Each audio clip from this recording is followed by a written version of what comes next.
नमस्कार मित्रांनो, आज मी व्हिडिओमध्ये वैद्यकीय महाविद्यालयात शिक्षकांची भरती काय आहे आपण हा व्हिडिओ बघणार आहोत. व्हिडिओ बघण्याआधी व्हिडिओला लाईक अँड सबस्क्राईब करा. चला तर राष्ट्रीय आयुर्विज्ञान आयोगाच्या निर्देशानुसार राज्यातील 36 शासकीय वैद्यकीय महाविद्यालयामध्ये 1100 शिक्षकांची पदे भरण्याचा निर्णय घेण्यात आला आहे.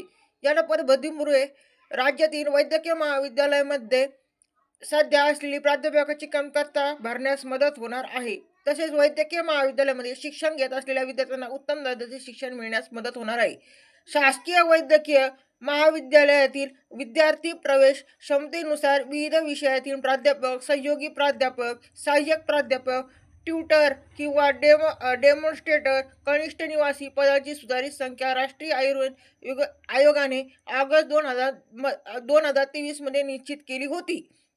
अनेक विभागामध्ये ही पदे रिक्त राहत असल्याने त्याचा परिणाम वैद्यकीय शिक्षणावर होत असतो. वैद्यकीय महाविद्यालयामध्ये ट्युटर किंवा डेमॉन्स्ट्रेटर ही पदे आवश्यक असल्याने ती निर्माण करण्यासंदर्भातील प्रस्ताव वैद्यकीय शिक्षण व संशोधन संचालनालयाकडून सरकारकडे सादर करण्यात आला होता. या संदर्भात स्थापन केलेल्या उपसमितीने ह्या प्रस्तावाला जुलै 2025 मध्ये मान्यता दिली.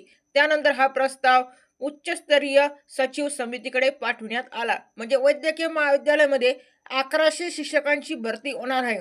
तरी सर्व प्राध्यापक लोकांनी याची नोंद घ्यावी. धन्यवाद.